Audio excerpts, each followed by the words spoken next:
এই মুহূর্তে আমরা দেখতে পাচ্ছি সম্ভবত ঘূর্ণিঝড় রেমাল তার গতিপথ আবারও কিছুটা পরিবর্তন হয়ে এবার প্রবল শক্তিশালী হয়ে সেটা বাংলাদেশের সুন্দরবনের উপকূল দিয়ে স্থলভাগে আঘাত হানছে 26শে মে রাত 10টার দিকে এই মুহূর্তের আপডেট অনুযায়ী। আসসালামু আলাইকুম সুপ্রিয় দর্শক, চলে আসলাম আবারও একটি আবহাওয়ার খুবই গুরুত্বপূর্ণ আবহাওয়ার আপডেট নিয়ে।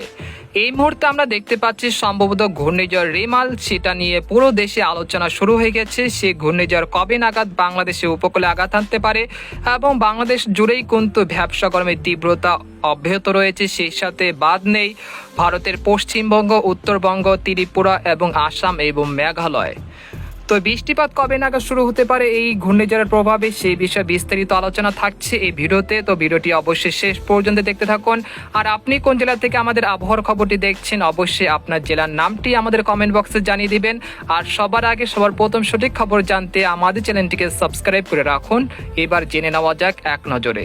এই পর্যায়ে আমরা দেখতে পাচ্ছি সরাসরি উপগ্রহের চিত্রে, এখানে আমরা দেখতে পাচ্ছি ঘূর্ণিঝড়ের মেঘমালাগুলো বাংলাদেশের চট্টগ্রাম বিভাগের উপকূল দিয়ে সেটি আজ রাত নাগাদ বরিশাল, খুলনা এবং কুমিল্লা অঞ্চল দিয়ে সেটি বাংলাদেশে প্রবেশ করতে পারে। সেই সাথে কলকাতা এবং পশ্চিমী জেলাগুলো হলদিবাড়ি, গঙ্গাসাগর, তারপরে রয়েছে খড়গপুর, তারপরে কলাঘাট, এই অঞ্চলে বৃষ্টিপাত হতে পারে আজ বিকেল থেকে রাতের মধ্যে। এছাড়া রংপুর, ময়মনসিংহ, সিলেট, রাজশাহী বিভাগের অধিকাংশ জেলার আকাশ আংশিক মেঘলা থেকে মেঘলা রয়েছে এই মুহূর্তের আপডেট অনুযায়ী। এবার আপনাদেরকে দেখিয়ে দিব বৃষ্টিপাত বা বজ্র বৃষ্টি মোডে নিয়ে। বৃষ্টি বা বজ্র বৃষ্টি মোডে আসার পর আমরা এখানে দেখতে পাচ্ছি দেশের দক্ষিণ এবং মধ্যাঞ্চল জুড়ে বিক্ষিপ্ত বৃষ্টিপাত ও কোথাও কোথাও দমকা বাতাস সহ হালকা থেকে মাঝারি ধরনের বৃষ্টিপাত হচ্ছে আজ সন্ধ্যা থেকে রাতের মধ্যে। সেই জেলাগুলো হলো খেপুপাড়া, মাঠবাড়িয়া, পিরোজপুর, পটুয়াখালী, বরগুনা, ঝালকাঠি, ভোলা, হাতিয়া, সন্দ্বীপ, তারপরে হাটহাজারী, নোয়াখালী, ফেনী, খাগড়াছড়ি, মানিকছড়ি, রাঙ্গামাটি, আর এদিকে রয়েছে ব্রাহ্মণবাড়িয়া, তারপর রয়েছে ত্রিপুরা রাজ্য, আর এদিকে রয়েছে খুলনা, যশোর, নড়াইল, সাতক্ষীরা, শ্যামনগর, আর পশ্চিমবঙ্গের খড়গপুর, কলাঘাট, হাতিয়া, আরামবাগ, এই অঞ্চলে বিক্ষিপ্ত বৃষ্টি বা হালকা থেকে মাঝারি ধরনের বৃষ্টিপাত শুরু হয়ে যেতে পারে। এরপর রাত 9টার দিকে আসার পর আমরা দেখতে পাচ্ছি দেশের উপকূলীয় অঞ্চল বাগেরহাট এবং খেপুপাড়া, পটুয়াখালী, তারপর লালমনিরহাটের খুব নিকটবর্তী দিয়ে ভারী বর্ষণ, যেটা ঘূর্ণিঝড়ের প্রভাব শুরু হতে যাচ্ছে। আমরা দেখতে পাচ্ছি মাঠবাড়ি অঞ্চলে রাত 8টা থেকে বৃষ্টিপাত শুরু হচ্ছে। সেই বৃষ্টিপাত রাতভর চলতে পারে, অর্থাৎ রাত যত গভীর হবে ততই বৃষ্টিপাতের পরিমাণ বাড়তে পারে।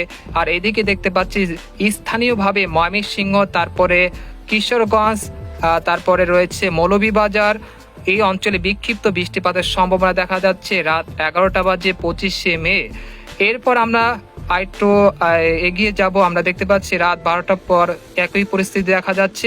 পরে রাত 2টার পর আমরা দেখতে পাচ্ছি উপকূলের জেলাগুলোতে দমকা বাতাস এবং ঝড়ো হওয়ার পরিমাণ বেশ বৃদ্ধি পাচ্ছে।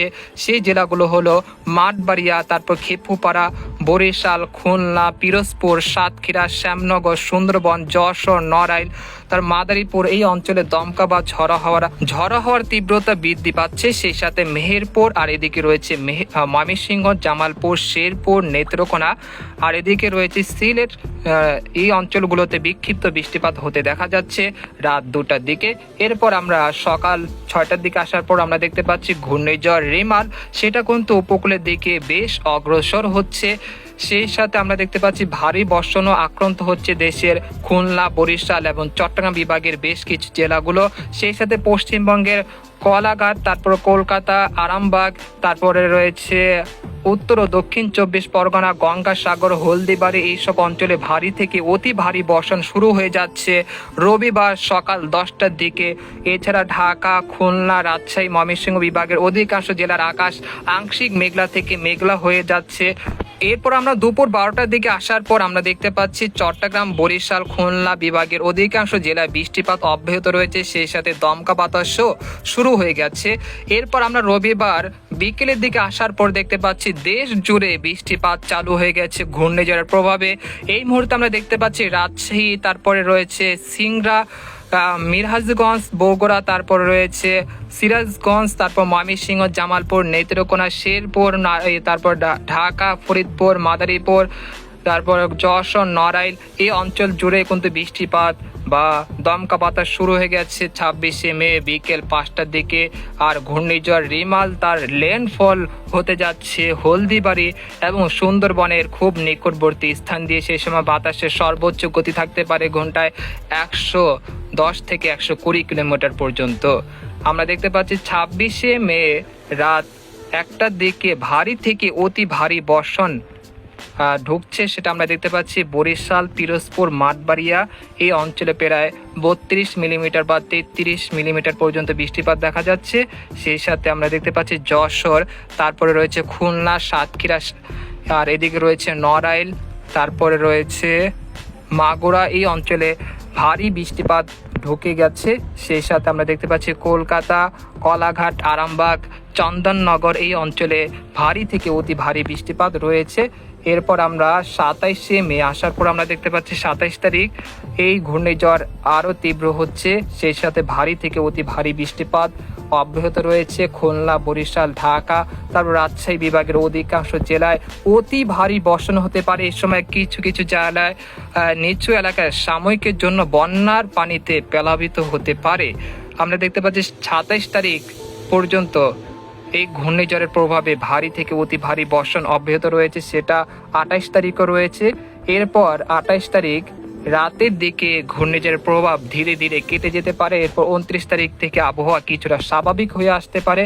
তারপর 30 তারিখ আমরা দেখতে পাচ্ছি দেশের আকাশ প্রায় পরিষ্কার হয়ে যাচ্ছে, কোথাও সেরকম বৃষ্টিপাতের সম্ভাবনা দেখা যাচ্ছে না। অর্থাৎ 26, 27, 28, 29 এই টানা 4 দিন দেশ জুড়ে ভারী থেকে অতি ভারী বর্ষণ হতে পারে। সেই সাথে ঘন্টায় 120 থেকে 150 কিলোমিটার বেগে দমকা বা ঝড়ো হাওয়া বয়ে যেতে পারে। সেই সাথে কোথাও কোথাও 500 মিলিমিটার পর্যন্ত বৃষ্টিপাত রেকর্ডকৃত হতে পারে এবং উপকূলীয় জেলাগুলোতে 10 থেকে 8 ফুট উচ্চতায় জলোচ্ছ্বাসে প্লাবিত হতে পারে। সেই জেলাগুলো হলো সন্দ্বীপ, তারপর রয়েছে হাতিয়া, আর রয়েছে চরফেশন, খেপুপাড়া, তারপর রয়েছে পটুয়াখালী, শ্যামনগর, তারপর সুন্দরবন, তারপরে রয়েছে খেপুপাড়া। এই অঞ্চলগুলোতে 10 থেকে 8 ফুট উচ্চতায় জলোচ্ছ্বাসে প্লাবিত হতে পারে। এই মুহূর্তে আপনাদেরকে বায়ু মোডে নিয়ে দেখাবো এই মুহূর্তে ঘূর্ণিঝড়ের চিত্রটা। আমরা 25শে মে আসার পর আমরা দেখতে পাচ্ছি ঘূর্ণিঝড় রেমাল বাতাসের গতিবেগ দেখা যাচ্ছে প্রায় 88 কিলোমিটার পর্যন্ত। সেটা 26শে মে 11টার দিকে আসার পর আমরা দেখতে পাচ্ছি ঘূর্ণিঝড়ের তীব্রতা আরও কিছুটা বৃদ্ধি পেয়ে প্রায় 115 কিলোমিটার পর্যন্ত বৃদ্ধি পাচ্ছে বাতাসের সর্বোচ্চ গতি। এরপর বিকেল 5টার দিকে আসার পর আমরা দেখতে পাচ্ছি বাতাসের সর্বোচ্চ গতি দেখা যাচ্ছে এখানে 120 কিলোমিটার পর্যন্ত।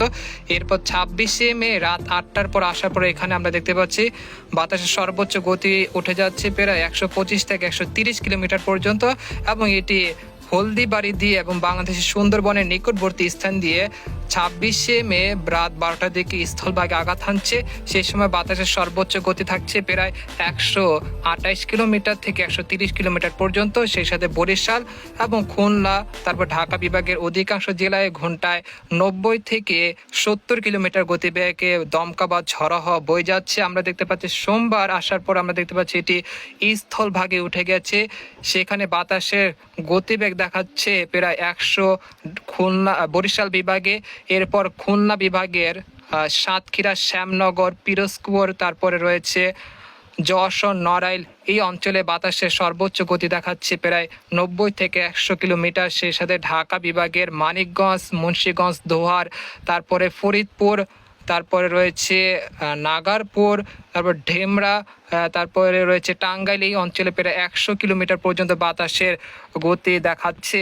আমরা দেখতে পাচ্ছি পরে 27 তারিখ আসার পর আমরা দেখতে পাচ্ছি এটি রাজশাহী বিভাগের দিকে অগ্রসর হচ্ছে ঘূর্ণিঝড় সেন্টারটি। এরপর 28 তারিখ এটি রাজশাহী বিভাগ পার হয়ে রংপুর বিভাগ দিয়ে এটি ভারতের উত্তরবঙ্গের দিকে চলে যাবে। এরপরে সেটি মৌসুমী অক্ষরেখার সাথে মিলিত হয়ে ধ্বংস হয়ে যাবে।